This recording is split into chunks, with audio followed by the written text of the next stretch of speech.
Well, good. I guess it's just afternoon, so it's great to be in Tampa. I want to thank John Corus for hosting me. We had a great roundtable with John and some of his great physicians, and I think it's appropriate to say, in all the time of all the doom and gloom we've been hearing for weeks on end now, it seems, to be able to come to Hillsborough County and say that of any major county, this is one of the best performing counties, not just in the state of Florida, but probably in the country. If you look at, and John will go into kind of what they've seen with their peak and now their decline, but Hillsborough County, a state that has over 1 million people, right now, total number of people hospitalized for COVID-19 in Hillsborough County as of last night was 35. That's about a half hour in Brooklyn right now in terms of people going in for hospitalizations. The peak hospitalization in Hillsborough County was 70 on April 8th. And so the current hospitalizations per 100,000 residents in Hillsborough County is 2.5. That is one of the lowest rates you are going to find anywhere. And I think that that's a testament to the people here who've done a great job, and to folks like we see at Tampa General and some of our other health systems. So my hat's off to you. I think you guys have done a tremendous job and have really shown the way. And you look at some of the things where, you know, we were told just 6 weeks ago that all the hospitals would be overrun, that people wouldn't be able to get care, and there was a lot of stories being put out about kind of almost the end of the world. People were really, understandably, when you hear that, very, very scared. You remember there was all the discussion about people aren't going to have a ventilator, they're not going to be able to get the care they need. Well, in the state of Florida right now, we have 6,408 ventilators that are just simply sitting idle. In fact, the total number of patients we have on ventilators for COVID-19 statewide is about 400 as of last night. So the fact of the matter is, people are getting great care by people like you see at Tampa General, and a lot of those doomsday scenarios have just simply not come to pass. And interesting, we have a state where you have almost 40% of the cases are in one county in southern Florida, Miami-Dade. And they've had, I think they're probably up to close to 12,000 documented infections. They, along with Palm Beach and Broward, they're basically 60% of all the cases. They're more than 60% of the hospitalizations, and I think same with fatalities. But even Miami-Dade, which is kind of the place that's seen the most in Florida, you talk about hospital resources, you talk about hospitals having a capacity and not being overrun. Miami-Dade, the available adult ICU beds as of last night, 45% of their ICU beds are available. And this is the part of the state that has seen the most cases. And so I think that that's a testament to the fact that you go back 6 weeks, the predictions were that you'd have, and there are predictions for hundreds of thousands of hospitalizations in the state of Florida. Actually, one said 465,000 hospitalizations. We have a statewide, we have a little bit under 2,200 currently right now, but you've seen the hospital system hold up. There's been capacity. That has never been an issue at any time during this. And so I just think it's important for people to know that, and I think it's important for, particularly if you're in Hillsborough County, to look at the numbers and say, man, who would have predicted 6 weeks ago that they would have been able to weather it this well? So my hat's off to folks. We talked a lot, and I'm going to let Dr. Lockwood and John and some of the others go into detail, but we're all very focused on testing. We've, of course, done a lot on testing in the state of Florida. The state has supplied the site that Tampa General runs by Raymond James Stadium with swabs and a bunch of supplies, PPE, throughout the last 6 weeks. The good thing is that they're able to see a lot of people, patients go through there.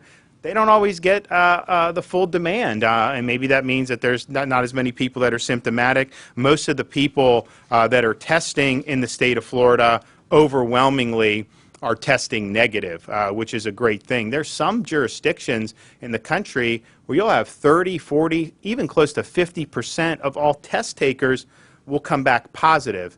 In Florida, the last, I think, 4 days, we've had 6%, 5%, 4.5%, and 6% in terms of all the test results, the percentage of new cases positive versus negative. And so that's been a downward trend. We were never that high compared to some other parts of the country, but we've gone from kind of that 10% now down into a 5%-ish, 6% range, which is a good sign. I think Hillsborough County, certainly here, most of the tests they're doing overwhelmingly are coming back negative. So Florida has done, there have been 357,000 tests reported to the Florida Department of Health thus far since this endeavor. As I mentioned, South Florida is where the bulk of the cases are. There's been one test result for every 42 people who live in those 3 counties.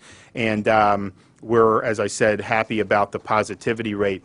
The drive-through sites that we have, we're going to continue to do. I was talking with Dr. Lockwood, and initially when this started in March, the CDC had very narrow criteria about who could be tested. And just it's important for people to know those days are gone. That's the past. You have access to testing. If you're somebody that wants to get tested, you have the ability to do it. Clearly, if you have any of the coronavirus symptoms, we would strongly recommend that you come to one of those sites or some other options and get tested. But even if you're somebody that may not have symptoms, maybe someone you know tested positive that you were with previously, you may want to come in. And so we are welcoming people to want to do that. We think it's important not only for individuals' health to know whether they're positive or not, but also for professionals like we have up here to understand the prevalence of this throughout the community. We're also doing things, and we're doing it in Hillsborough as well as some other counties around the state. The drive-through sites are good. The drive-through sites are convenient for a lot of people. But the fact of the matter is not every person in Florida owns a vehicle. Not every person had access to go to those drive-through sites. So we thought it was important after we worked with the University of Florida to do a walkthrough type concept, started at a public housing project in Jacksonville and are now going to different areas throughout Florida which may be underserved. We're getting into communities, offering testing on a walk-up basis. Just in the last week and a half when these have started to be done, they've already done 5,000 tests, and we're going to continue to do many more. I had a chance to speak with Dr. Birx at the White House this morning about some of the things Florida's doing. She loves our website, loves the Department of Health, but she complimented Florida on, if you look, the Department of Health publishes the data, demographics, and you get to see different things. You don't see massive disparities on racial or ethnic grounds in Florida. It tracks pretty closely, and you may go up here or there depending on the situation, but some of these areas it's just overwhelmingly out of whack. But I think having some of these types of concepts where you're getting into communities, particularly communities that may be underserved, will help us prevent seeing it go in that direction like we've seen in some other states. John and I early on, and I think John will talk about this, but we knew how this disease affected the elderly really from the start, and it was really important to protect the vulnerable here in Florida. So we've done that with what we've done with nursing homes, a number of things between limiting visitors, screening all the staff, requiring PPE, and we've sent a lot of PPE to these nursing homes. But we have emergency response teams. They're now partnering with the Florida National Guard. They're going in offensively, proactively to test in nursing homes because if somebody is symptomatic, they shouldn't be allowed in the nursing home. Unfortunately, there have been cases where sick workers have been able to go. It has caused outbreaks, and you've ended up having residents infected. There's also examples, though, of workers going in, staff going in, who did not have symptoms, but eventually spread it to the staff, and you'd have big outbreaks with the staff and eventually affect the residents. So they're going in testing, and they've already done over 6,000 tests, trying to determine proactively whether you see any evidence of an outbreak in a nursing home. Those are obviously the most vulnerable parts of our society, and we've seen some of the other places around the country, all the problems that they've had with the nursing homes. I think Florida, because we've focused on it, you look at the fatalities per 100,000 connected to long-term care facilities. You have places like New Jersey, New York, Massachusetts. They have 18 to 20, 22 fatalities per 100,000 just from long-term care facilities. Florida is 1.2 fatalities per 100,000 for long-term care. So I think that's shows the emphasis on that was the right emphasis. We're also increasing testing capacity, so we have under contract 2 of these high-throughput labs for an additional 18,000 samples per day, and we want to expand even further. And I think it's important, and I think the doctors think it's important, but I will say we currently do not exhaust our capacity just at our drive-through sites. We have the capacity to do more even without any of these additional lab contracts, and so if people do want to be tested, the capacity's there, particularly at the lab, at the drive-through site. So please take advantage of that. But we did do that because some of the private labs were overwhelmed when they raised the reimbursement from $50 to $100 per test. Some of these other big high-throughput labs came online because it was economical for them to do so. And so we've contracted hopefully 24 to 48 hour return on those, but then we're also buying our own high throughput machines for our 3 state labs. That will, just the state labs, you're going to have the private contract 18,000 a day, and then when we get the high throughput, that'll be 10,000 samples a day at the state labs in the state of Florida. So that's another option, which will be great. And then we were discussing about allowing Walgreens and CVS, the licensed pharmacists, to be able to administer the test. I've waived all the regulations with that. They are authorized to do it, and so if those companies want to do it and they're willing to, I think that that would be very convenient for a lot of Floridians to be able to have access to that. And then we've also talked about the antibody testing and the seroprevalence studies. We're going to have our first big shipment of antibody tests on May 1st. At the state lab down in Miami, based on what the Surgeon General's estimate. We also have other tests coming in, both from the federal government and some from private companies. But those antibody tests will be very helpful because if you have healthcare workers and they have the antibodies, then you know that they're at lower risk at that point for infection. If you are able to do a study about the society as a whole, determine what percentage has antibodies, that gives us a sense of how the virus has moved through a given community. The Miami study that was done suggested that they had, at the time, 10,000 documented cases, and it suggested that the antibodies would probably be about 160,000 people in the community already had the antibodies. And so that would suggest it was more widespread than people thought initially. Also suggests that the hospitalization and fatality rates are much lower than what we have just based off the documented cases. But I think it's important to know in communities throughout Florida the prevalence of antibodies, and then we of course will use it for staff at long-term care facilities, because if you do have staff in a nursing home that has the antibodies, then that offers a level of protection from the for the residents. We've sent out a lot of supplies to Tampa, to other places, but particularly we've sent a lot of staff, or a lot of supplies to just the long-term care facilities because we want them to wear the PPE. A lot of them don't have the PPE. So the Division of Emergency Management has sent almost 7 million masks just to long-term care facilities, almost 1 million gloves, more than 500,000 face shields, and 160,000 gowns. That is a huge amount of supplies, but I think that's directing supplies where the risk is greatest, and I think that that makes a lot of sense that we're doing that. Final thing I'd just like to say is, as you look about going forward, I think clearly the folks should see a light at the end of the tunnel for the state of Florida. Now, it's not going to be something that a switch is going to be flipped.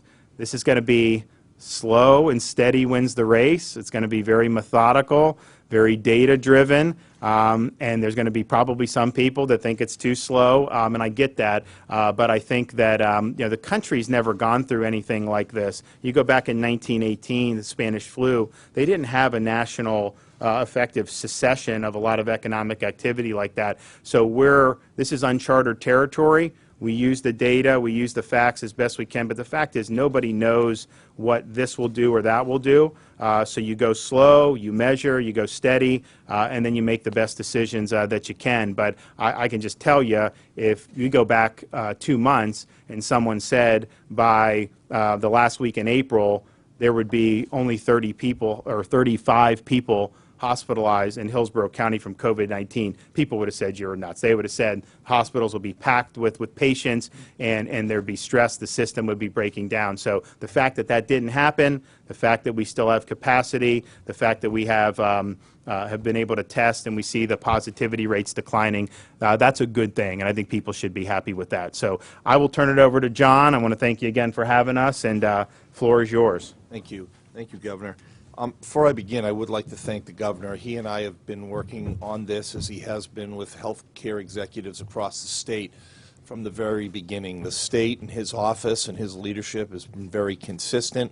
It's been thoughtful, it's been measured, and it's been data-driven, which, if you're sitting in my seat, is extremely important that we have that type of leadership. I'd also like to thank Secretary Mary Mayhew, who has provided lots of resources, has been a wonderful leader through this, has been convening executives and healthcare professionals around the state from the very beginning. And one of the first actions the Governor took was to really limit access or shut down access to skilled nursing facilities, which we believe was critical for Tampa General and for all the health systems in the Tampa Bay region. What I'd like to do today is briefly go over 4 items with you. I'd like to talk about current trends, our preparedness, some of our regional collaboration, and then finally our readiness to open. When we look at current trends and we look at the data, we looked at late March, early April is when we peaked at Tampa General Hospital and in the region.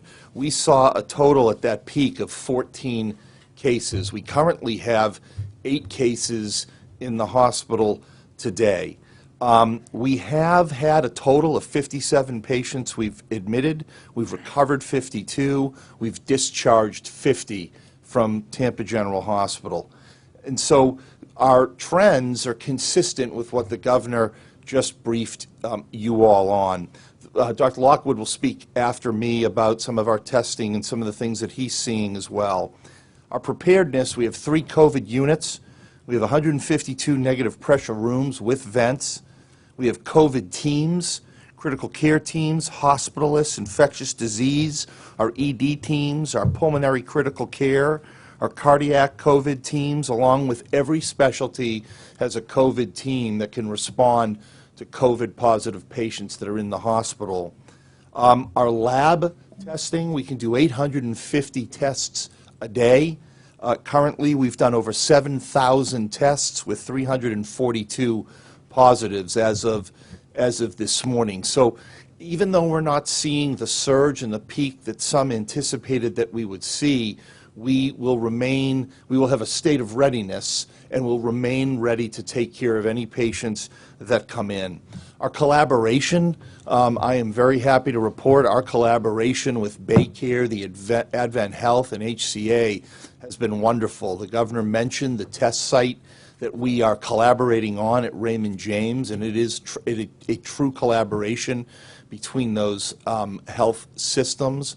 We're also sharing lots of data and lots of information of what's going on in each other's hospital. So if any one hospital were to get overwhelmed, and it's great to know that no hospital has gotten overwhelmed, but hospitals could pick up and support each other in the event of a surge, or if there was an outbreak in a skilled nursing facility, we would be able to support each other if necessary. So these collaborations regionally are extremely important. We are ready to open. And I'm not only speaking for Tampa General Hospital, but probably speaking for every hospital across the state. But I will spend a moment on a few things that we are doing here at TGH. And what the public has to realize is we are a safe institution. There's lots of folks that are not coming to the hospital for chest pains or maybe stroke symptoms or other types of things that they should be coming to the hospital for.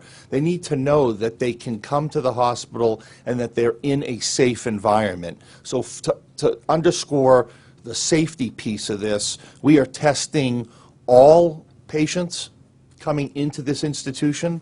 We're testing all surgical patients, all procedural patients, and we just completed testing all existing inpatients at this institution. So we wanted to level set and create a baseline, and we want to test all new patients being either admitted into the institution or coming in for an elective procedure, so we are ready when the executive order expires on May 8th. We will be up and running on May 11th, which is a Monday, to start doing elective cases. And one thing that we are doing is testing everyone. We also have COVID teams that are ready in our ORs to deal with any COVID-positive patients. We are going to continue to limit visitors into the institution for the time being, and we'll keep you posted on that. The other thing that I'd like to add before I turn it back over to the governor and Dr. Lockwood, the dean of USF Masani College of Medicine, is the governor talked about being very proactive. And that's what we've been. We've, quite frankly, followed the governor's lead. I'll give you one example of this. Every Friday, we meet with skilled nursing facilities under my chief operating officer's leadership, Kelly Cullen and Pete Chang, Dr. Pete Chang. They meet with the skilled nursing facilities every week to proactively discuss what those facilities are seeing, and this is in Hillsborough County, what they're seeing in their facilities. How can we help them with testing? How can we even help them with testing their own staff, bringing test kits if necessary to some of those nursing facilities that need it? So we're taking a very proactive approach to working with some of the most vulnerable in our population. So TGH is ready. We have the teams, we have the processes, we have the systems in place to create a safe environment for our patients. Thank you. And I'll turn it over to Dr. Lockwood to add his comments around testing and some other Well, first of all, welcome, Governor. And we are really proud of where Florida is. Considering how, from the perspective of the entire state, if you look at Broward County and Miami-Dade and Palm Beach, and we feel terrible about the impact of the virus in those counties, even with that impact, the state has been remarkably unaffected. Every death's a tragedy, but given the fact that we have 22 million people, we really have a relatively low number of cases, and fortunately a relatively low number of deaths. And I'm particularly proud of my county, Hillsborough County. Although Pinellas is a close second, we've had, in a population of 1.5 million, only 1,000 cases, one of the lowest numbers of cases per capita in the United States. We've had 21 deaths, none recently, fortunately. That's one of the lowest case mortality rates in the United States, maybe in the world, which we're very proud of. And that's a reflection, I think, of the remarkably good care that they've been provided by our great hospitals and our great docs, USF Health and community docs and Tampa General medical docs, and all the physicians in this wonderful county. Well, we're in good position to start reopening our economy, but there are 4 preconditions that are required to be successful at that. And what our goal is now to go from mitigation to reducing the impact of the epidemic to actually containing it, like we did successfully with things like SARS and MERS, and really shut the epidemic down. There'll be outbreaks and there'll be flares, but it'll allow us to return to a much more normal state.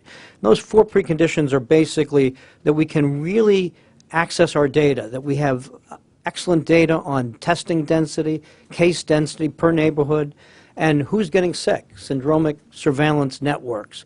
Our great College of Public Health has implemented those, and we've been working with Tampa General and their GE Control Center to really map down to the level of the street where the cases are, who's at risk, and who's been tested. The second is testing and tracing. I know everybody's sick of me saying this.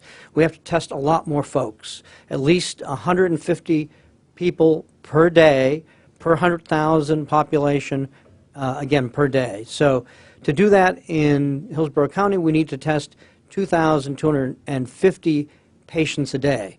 we're testing between 500 and 1,000. So we need to test a lot more folks. And we've been telling everybody not to be tested unless they have symptoms, and because we were trying to preserve our PPE. Well, now we have plenty of that. We need them to come in and be tested. If you want to be tested, we have many, many different sites now to be tested.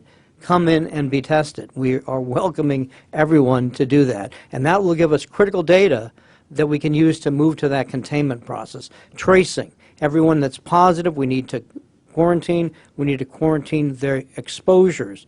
We need folks to do that work. We have 60 right now. We need about 300, and we're ramping that up. And then finally, we can't overwhelm the capacity of our system. Well, clearly we're not. We're all desperately in need of filling our hospitals. So we're in great shapes there. And then serology, antibody testing. We're working hard. We're going to start that test today here at Tampa General. We're going to be testing all the USF and other physicians. So we think we're very close to meeting those 4 preconditions in Florida. We know we're there here in Hillsborough County, and that will allow us to really be able to contain this epidemic. There's still things that need to be addressed. We need to make sure the supply of reagents is adequate. We can't get too confident. We need to keep supplying ourselves with that personal protective equipment. And we have to be sure that we can get funding for all these tests so that that's going to be a critical part of our strategy. But we're in really good shape in Hillsborough County. We're in great shape in the state of Florida compared to many other areas of the United States. And we've got a very clear, coherent strategy for being able to begin reopening the economy without increasing the potential fatalities from this awful epidemic. Wonderful. Dr. Lakshmi, do you want to spend a little bit of time on what we're doing from a clinical and research perspective, and maybe Dr. Wilson can also add in on the work that we're doing in that space? Sure. Thank you, John. Governor DeSantis, Dean Lockwood, and President Corres, my colleagues, my team members, and the community at large. First, I want to take a few moments to express from all of us in the healthcare our sympathy and empathy for those affected by this terrible infection. Our hearts go out to you and our prayers are with you. We are here to serve, and we will always give our community the finest care at Tampa General. We have had a few innovative approaches that we've been able to bring to the patients in Tampa Bay area suffering from COVID-19. We've had the ability to provide donor plasma to help patients recover faster, and this was a huge multidisciplinary team effort. We've also had ability to treat our patients to block the inflammation in the body early to be able to provide them the best care and prevent further complications. And with the assistance of Governor DeSantis, we're hopeful of getting some antiviral treatments as well to move forward with more treatment options for our patients. The second big part of the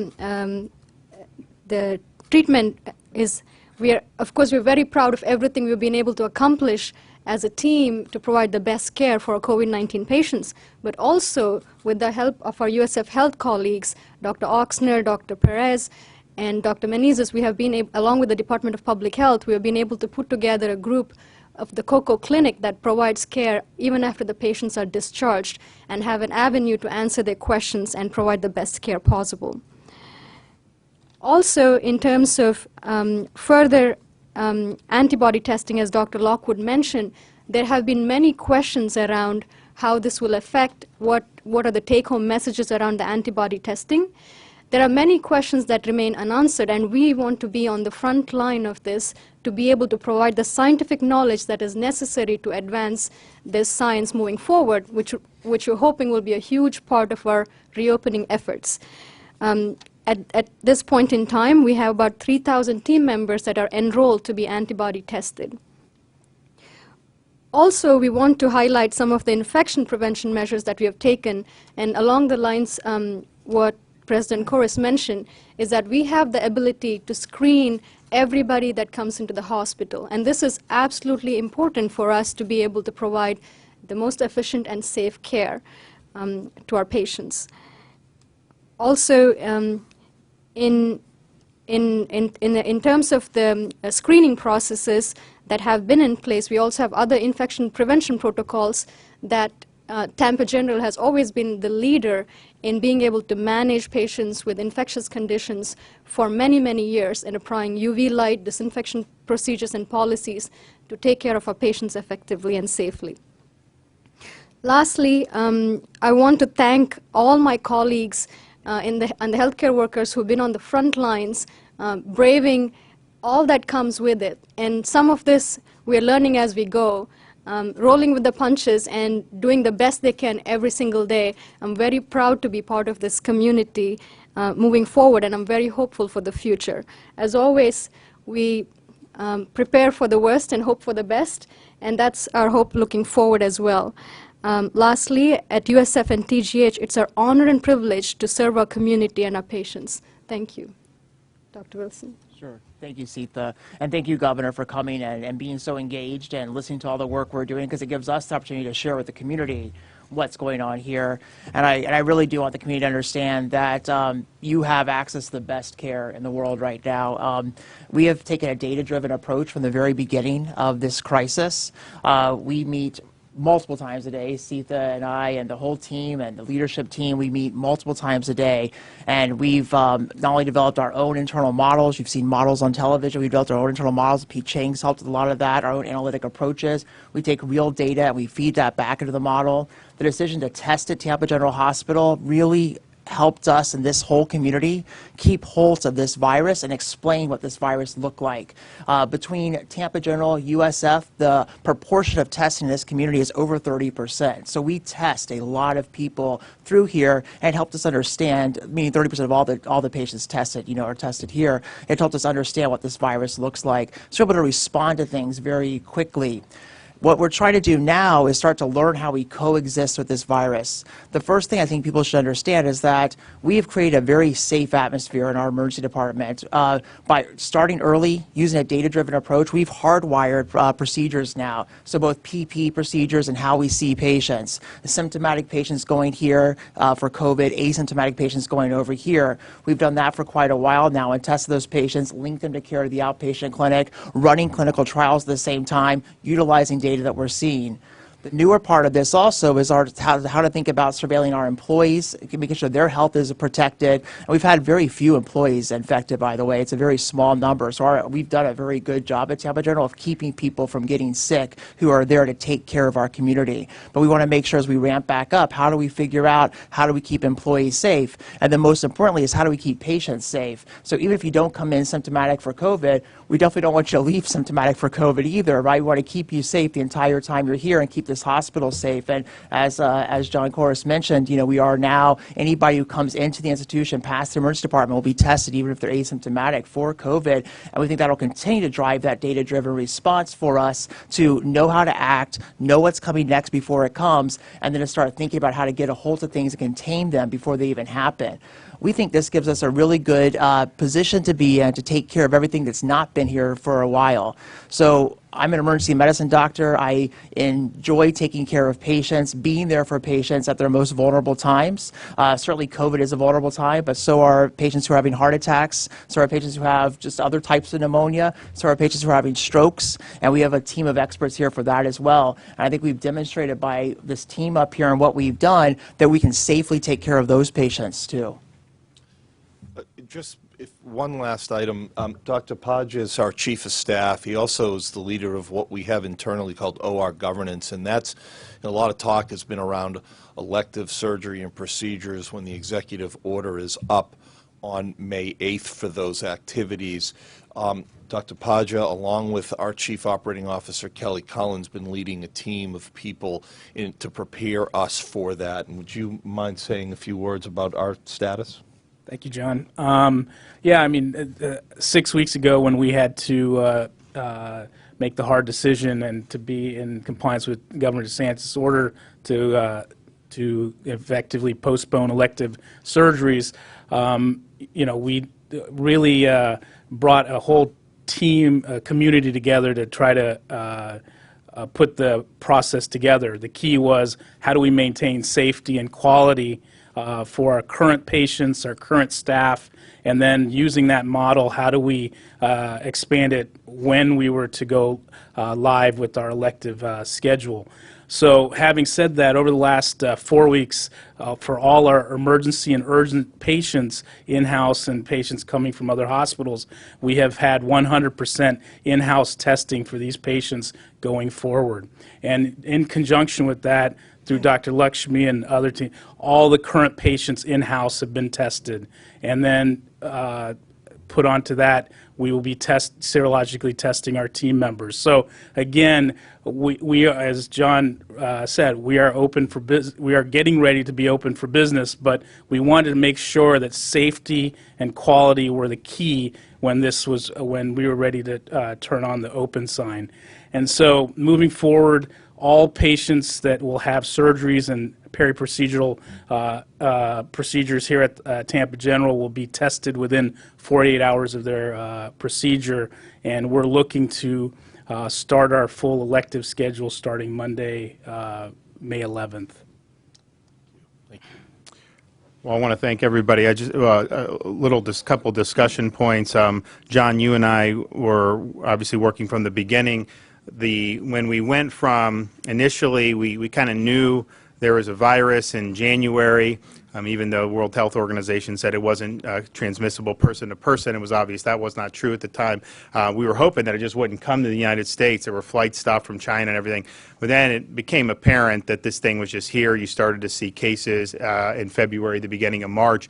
And the fear was that if those cases were allowed to spike, it would, if this is the hospital resources, it would just overwhelm it. You'd have more people going to the hospital than you could handle. That obviously is bad for a COVID patient that can't get care. But then there's all these other things people need care for too. So it was potentially going to be a massive stress on the system. As we sit here now, this is the capacity. I mean, we've managed not only to keep it, very much under, which is a good thing, but just looking forward, you guys may be using more hospital beds to do elective surgeries as we move into another phase with the economy. You know, if a cluster develops somewhere, is there any doubt in your mind that you would have the healthcare capacity to handle any type of COVID patients in the foreseeable future? No, there's no doubt. We will be ready to handle as the economy starts to slowly, methodically, and thoughtfully open up. If we do see a surge or a cluster here or there, this institution, and I know my sister institutions, Baycare and Advent and HCA and others, will be ready and prepared to handle anything that comes our way. I want to thank you guys here at Tampa General and many other hospital systems across the state. I was at Cleveland Clinic down in Broward County a couple days ago, and Orlando Health as well.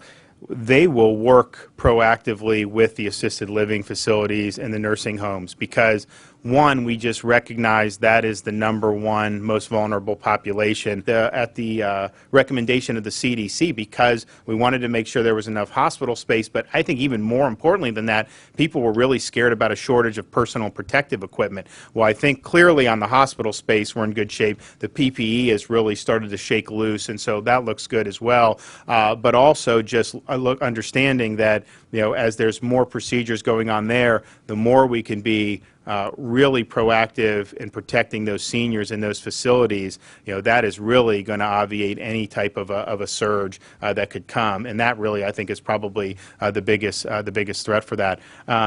Dr. Lockwood, what would you say just for the psychology of this virus? I mean, when this, at first it seemed like in February, a lot of folks in the media downplayed it. They said it was less than the flu, don't worry about it.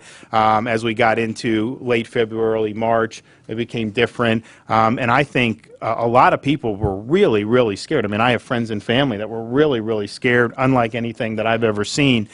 And I think that that is translated into things that some of you have mentioned where you actually have people that have chest pains, they'll have stroke-like symptoms, and they don't want to go anywhere near a hospital because they're scared of catching the virus and developing COVID-19. Can you speak to kind of the fear factor out there and how people should view it, particularly those people that may have a need for medical attention? Yeah. Well, first of all, this is as safe a spot as you can be. I was out with my wife yesterday. We took our boat out, and I was looking at some of the people on other boats. There were like 20 people on a boat. That is much, much, much, much more dangerous than coming to your hospital. Really, this is the safest spot you can be.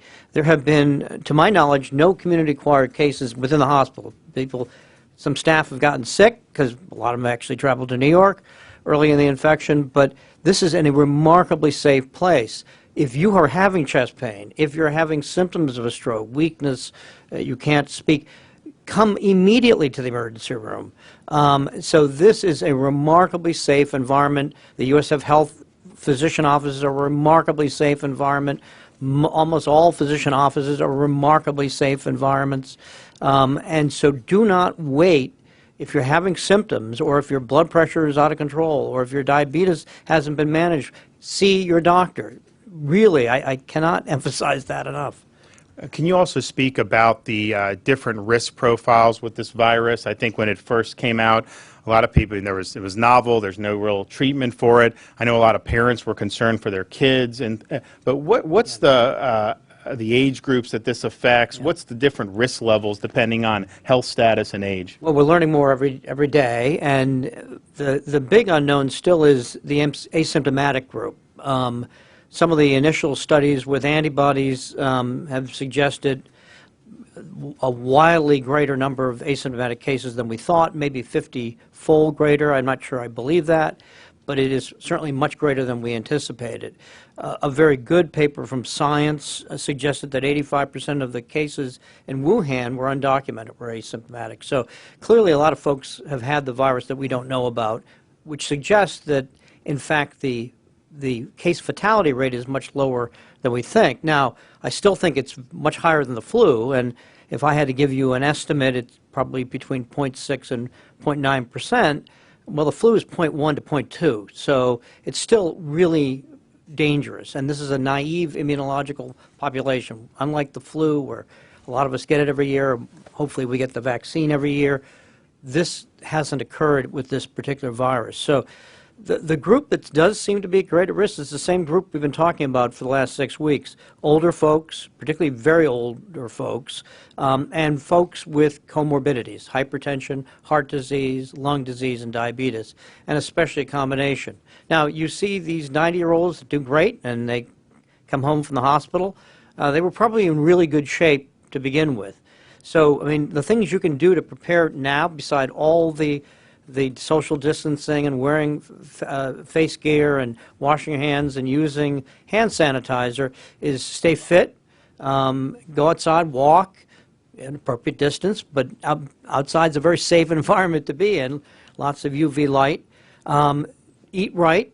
Make sure when we get into flu season that you get your flu vaccine. If you're at all skeptical about that, do it this year, because you may die from influenza and not from COVID. In fact, you may have a higher probability of that. So get your flu vaccine. That's something you can do. But, you know, we're learning more and more. We focus a lot on young folks, and we should, because if they get infected, they're much more likely to be asymptomatic and to come home and infect their mom and dads, or more importantly, in my case, their grandfather. So, you know, that's important too. But generally speaking, young, healthy folks do particularly well. Very rarely they won't, but that's also true of influenza. Well, great. Dr. Lashmi, can you talk about some of when you first started seeing patients for COVID-19, what you've learned in the process? I mean, I know there have been different views on oxygen, ventilator, prone, all these things that physicians have been done. So can you explain what you guys have done here? Yes. So I think I have to preface that question a little bit about how much we learn every day, how much knowledge has exploded on this front, and truly how this has brought the entire medical community, the scientists together to share the knowledge that we have created. And it's truly heartwarming to see the progress we have made.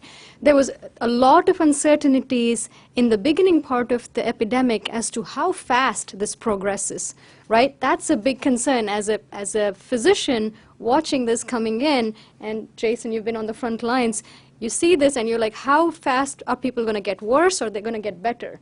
Now I think we kind of have a better sense of, based on all the algorithms we have created and collected the data on our patients, to say, these parameters we should probably watch you very closely, and probably these parameters you're okay. And that's been incredibly helpful for managing our patients safely. And the second part, which I'm very proud of, is the amount of support we have received for all the trials to study and get more knowledge on this front. I have to say the leadership has been very, very helpful in bringing the community together, getting the regulatory hurdles passed, and getting us some of the things that we need right now to study and understand more about the virus as things change every day. So at this point in Tampa General and USF combined, we have plenty of trials that are state of the art. For example, we have a HERO trial, which we are one of the 16 sites in the country to be able to look at how we can protect our healthcare workers. And also trials that look at how we can block the inflammation in the body faster, how we can fight the virus, perhaps bring it together, block the virus and fight the inflammation together. So there are many interesting avenues to it, and so many groups, our physicians, our team members have been actively involved in looking at more data to learn and understand some of the things that we do need moving forward as to how we can decrease the complications. So those two main aspects have been really eye-opening, how fast things change and how we can effectively intervene and prevent complications from happening, even in the highest risk groups, our cancer patients, transplant patients. How can we actually decrease you getting any complication, prevent you getting on the ventilator? So things like that have been upfront, and we've learned a lot as we go. And we're grateful for the support we've received from our community in participating in the research, as well as community support we have received from our medical community as well. Jason, anything? No, I echo all of that. The collaboration in the different departments and groups has been amazing. I want to echo again, we have innovative trials and the best treatment here. We've worked hard to come up with strategies that are changing often about how we treat patients with COVID.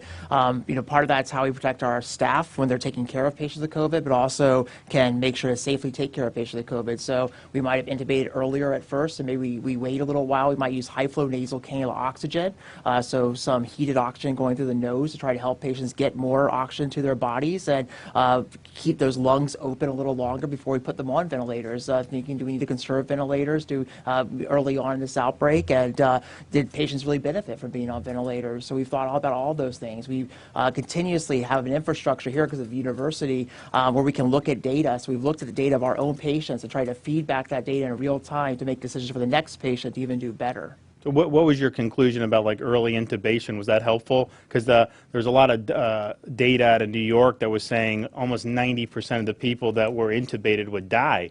And I was at the Cleveland Clinic a couple days ago, and they said they were doing it early, and they would have 60% of their patients on vents would get off the vents. So that was much different than what we had been seeing out of New York. Yeah, the vast majority of our patients who've been intubated have now come off of the ventilator. We actually have had very good success rates, and mostly what we're doing now, and Steve can help me with this as well, but we try not to intubate the patient if possible. If they can tolerate high-flow nasal cannula oxygen, we've had some very good success with that. Dr. Kim Cow, who runs our ICU here, our pulmonary critical care doctor, has really helped us build those pathways out. So we use those pathways starting at the emergency department all the way through the inpatient stay and the ICU.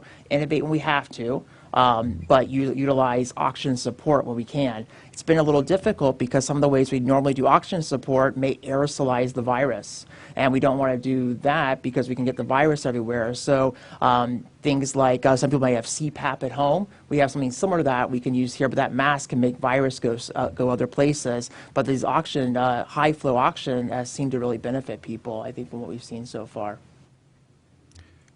Well, great. Well, I want to thank all the docs. I want to thank John for everything. That you guys have done a really good job, very professional, very data-driven. When I was going through this, we were obviously in touch with everyone around the state, and John was very level-headed, understood the data, understood what they needed. I mean, I had some people in some hospitals say, I need 600 ventilators. I'm like, well, how many people do you have intubated right now? 3, but it's coming, I need it. And I'm like, okay, what's that based off of? If you need it, it's one thing, but what's it based off of? And I think, TGH, they were always very calm, cool, collected. never panic, never hair on fire. You know, let's follow the facts, follow the science, and do it. And I think that they've done an outstanding job. So thank you guys for all you've done. And with that, I think we'll open up for questions. I'm happy to take some. I think they'll probably be willing to as well. Yes, ma'am. My first question is about nursing homes. You've released a list of nursing homes with positive COVID cases, but experts tell us that list is not useful as we don't know the number of cases at each facility. How widespread is this? I've talked to a lot of families. They all tell me they are not getting that information. So they're required, all those facilities are required to inform if a staff is infected, they need to inform all staff, all residents, and all families. That is required to do. So if they're not doing it, they're not following the regulations. And then the list, I need to see the form that they've put it out in. It's not in the reports that I'm getting in the morning yet. So I'll take a look at that and let you know. I'm going to take a look at it and let you know. Not include the number of cases. Like I said, I'm happy to take a look at it. I'm happy to review it and then see what would make the most sense. My view is they're required to be informed. If they're not going to be informed, then having the stuff that they can look up on the website or however it's made public may be good for a family member at that point. Yes, sir. Governor, as you had no doubt know, the unemployment systems are still broken. The online portal was supposed to be open today. So let me just address that. So what happens is, obviously, this is a system that the state paid a lot of money for 5, 6, 7 years ago, whenever they did that, and it's got a lot of architectural problems and, quite frankly, a capacity issue, given that this is an unprecedented number of claims. So the system is deliberately put down in order to use it just to process. So we were able to, this weekend process, I believe, another 300,000 claims and payments. So that's going to be hitting people's bank accounts today and tomorrow. Some of them are debit cards. And so this is now, we will have done a total of almost 500, actually I think over 500,000 payments now. To put that in perspective, all of last year, I think there was like 300-some thousand claimants. So there was huge problems with this thing. We've had people working 24/7, surging the workforce to be able to do it. But I think that a lot of times when people are going on the system, like this weekend, some people wanted to go on, but they had it off of that so that you would be able to process more. A lot of that's to check status and all that. And I get people are antsy, they want the money, but I think having it down so you can process the money. At the end of the day, people want to see the checks cut, and so that was what was done. People, though, if you're just newly unemployed, you can still apply through the PEGA website. That is always running. That PEGA data does get run through this Connect system, but it's there's been a lot of payments. There's going to be a lot of payments made today. This has not been an easy thing, but I can tell you this has been worked on 24/7. And so to be able to see the progress this weekend, I'm probably going to do. I think we're going to try to get the full numbers because they were still doing it all through the night. But it is leaps and bounds where they were 3 or 4 weeks ago. I mean, 3 or 4 weeks ago, you're like people couldn't even. I mean, it was crashing because you had hundreds of thousands of people trying to get on, and it was processing like 1,500 payments a day. Well, when you have hundreds of thousands of people, that ain't going to cut it. So this has been good. I would also just let people know, if you see the number of people who have applied, not everybody is eligible. I mean, if you had a job and lost it, obviously you're eligible, but there's some people applying who haven't been working for quite some time. And so there's other forms of relief given the situation that we see ourselves in, but some of those numbers are inflated in terms of the folks who are actually qualify for unemployment. Yes, ma'am? Just to follow up, because I got an email just this morning from somebody who applied 6 weeks ago. I know you think that's intolerable, as I do, but when can they expect their check? Well, I'd have to see the individual and see what when they applied, what their eligibility was, and all that stuff. So, if you give me the individual, we could definitely look at it and see what the issue is. Yes, ma'am. Governor DeSantis, I want to clarify who can get tested. You're saying everybody can get tested now, but I know there are still people who are reporting that they're going to some of these drive-through sites and that they don't meet that CDC. So our drive-through sites, what we put out the word on is, if you want to get tested, get tested. Now, there's all kind of drive-through sites throughout the state that we don't have anything to do about. But my view would be, we've worked hard at getting the supplies. We have a lot of collection kits and collection swabs. and I think it's good that if people feel that they should be tested. Now, if you have or a state. no, so if you go to like the Jacksonville site, for example, and you show up and you say, you know, I don't really have a symptom, but I think I may have been exposed to someone, they're going to test you. If you do that in Orlando, the same thing, the one in Miami. And so that's what we've done. I think Tampa, they want to do that too. So they're encouraging people to be tested. So this has been wide open for a couple weeks now, and I think that's the best way to do it. You know, initially, quite frankly, CDC didn't have enough tests, and so they wanted to make sure the sickest people were definitely getting tested. But then I think they also believed that this thing was coming in from China and it wasn't already here. Well, that is obviously wasn't the case, and so we're in a situation now where identifying as many people as we can, and some of the stuff when you have new cases is, you know, the U.S., I think we had the same number of cases in one of the more recent days as we did like 2 weeks prior, and people were like, oh, the curve's not flattening, the U.S. is still. The difference was, I think there were twice as many tests conducted recently compared to 2 weeks ago. So as you expand testing, you will identify more positive cases. That's a good thing because the cases are out there. This way you can isolate those individuals and you can look at their contacts. And so we want to continue to do that. And then when we're doing the nursing home, the National Guard and these strike teams, we're looking for asymptomatic. I mean, that's kind of the name of the game with what you're doing.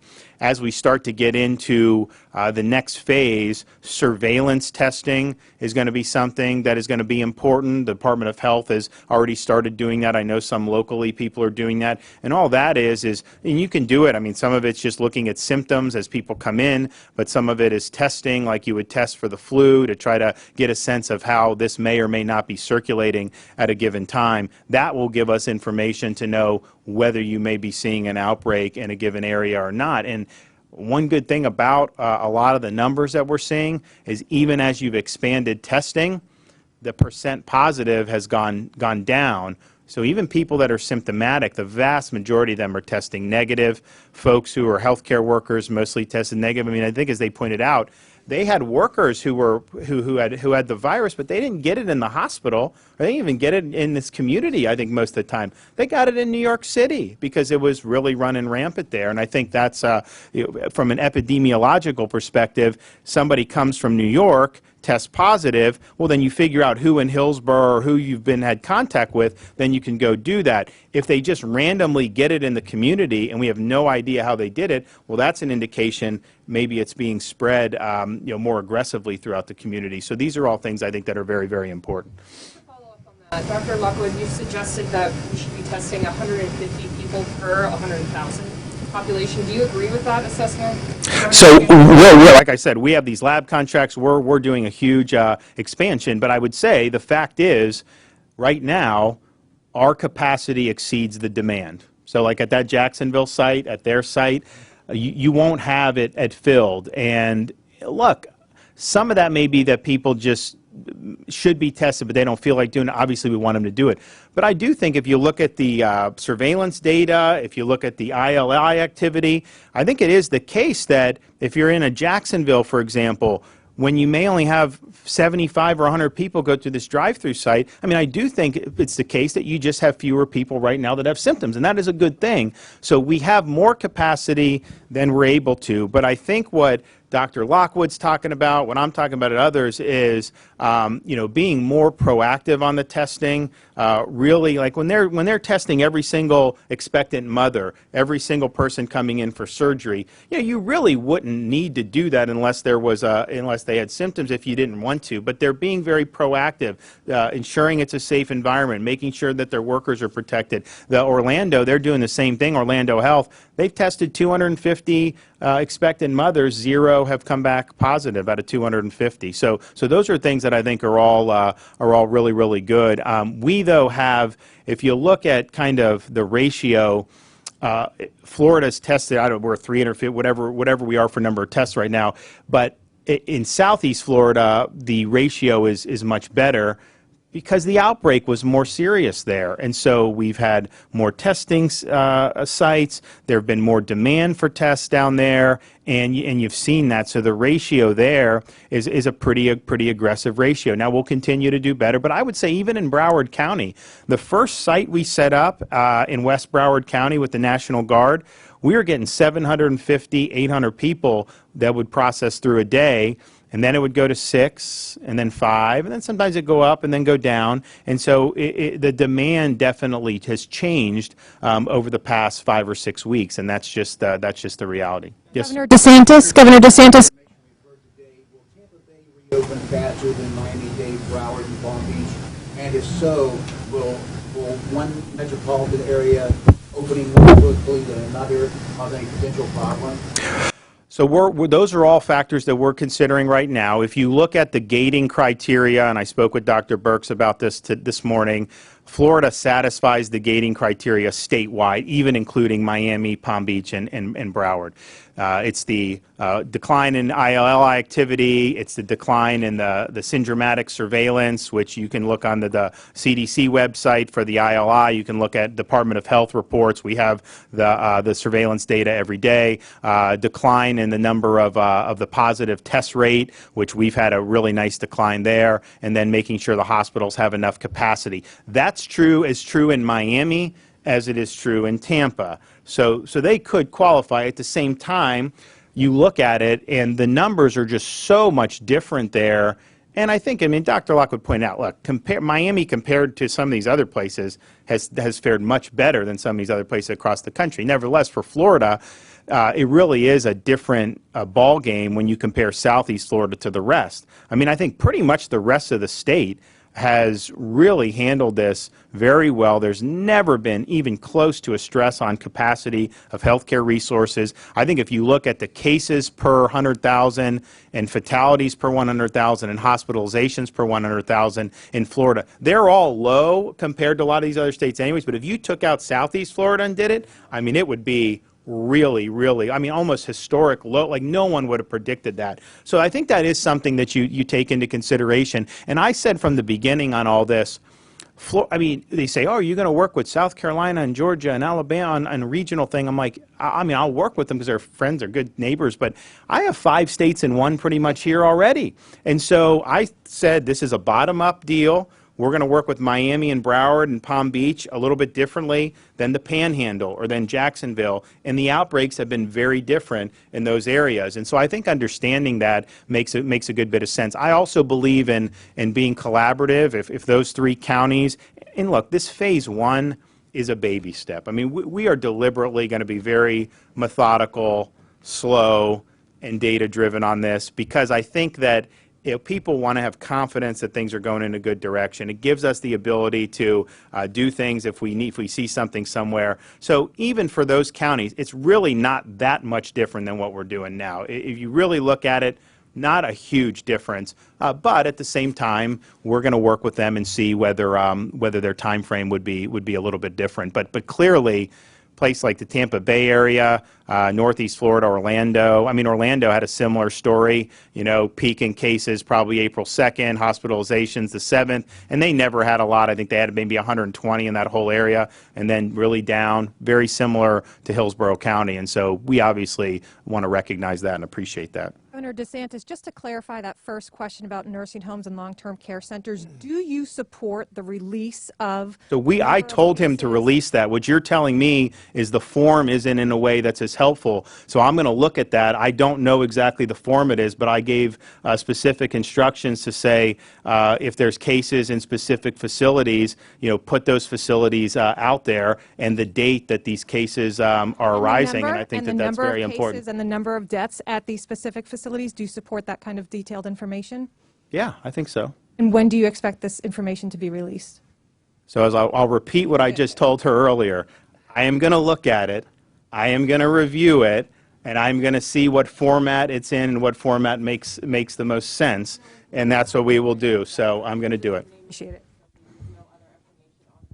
Okay, do you understand what I am going to look at it and then do something means? I mean, I've said that with all due respect, I've said that 3 times And we're talking about a lot of things. We're doing all this stuff with the nursing homes. You look at our rates in these long-term care facilities compared, New York's had like 3,000, 4,000 deaths just in long-term care facilities. So this has been a big priority for us from the beginning. I ordered him to release it. He did not want to do it because he was worried about patient privacy and how media may descend on a nursing home. And I think that that's a legitimate concern because I know how irresponsible some people can be. But at the same time, I was concerned if one nursing home didn't inform the family like they were required to do, and we could have just simply put it out, then maybe it's better to just put it out. So that's what I told them to do, and then that's how we're going to be able to handle it. So I'm going to look exactly what form they're putting it out for everybody, and if it's inadequate, then we're going to address it.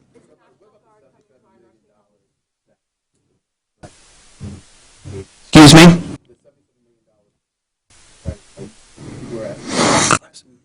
So obviously, I mean, so this was before I was governor. The state paid $77 million for this thing. There's a lot of architectural problems, but there's no question about it. Totally not worth $77 million.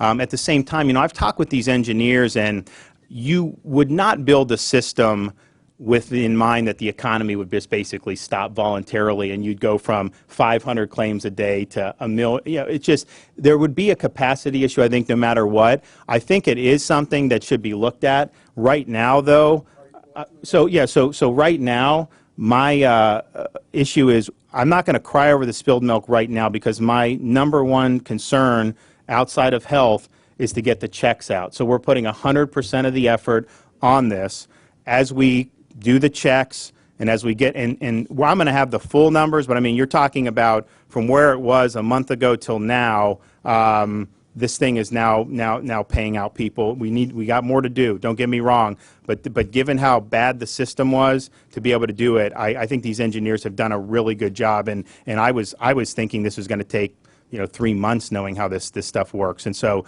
I said we wanted the checks out.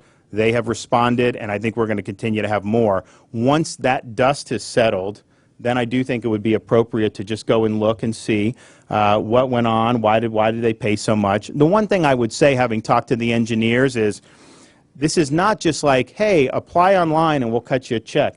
When you design a program, this is like dozens of laws and regulations, and it's got to be able to ping and all that to make sure that people are eligible, or to make sure the state's doing it if we're administering federal dollars. So there is a lot that goes into it, and it is a very complicated architecture.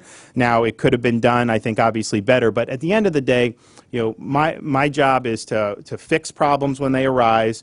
The agency said this was a good system a month ago.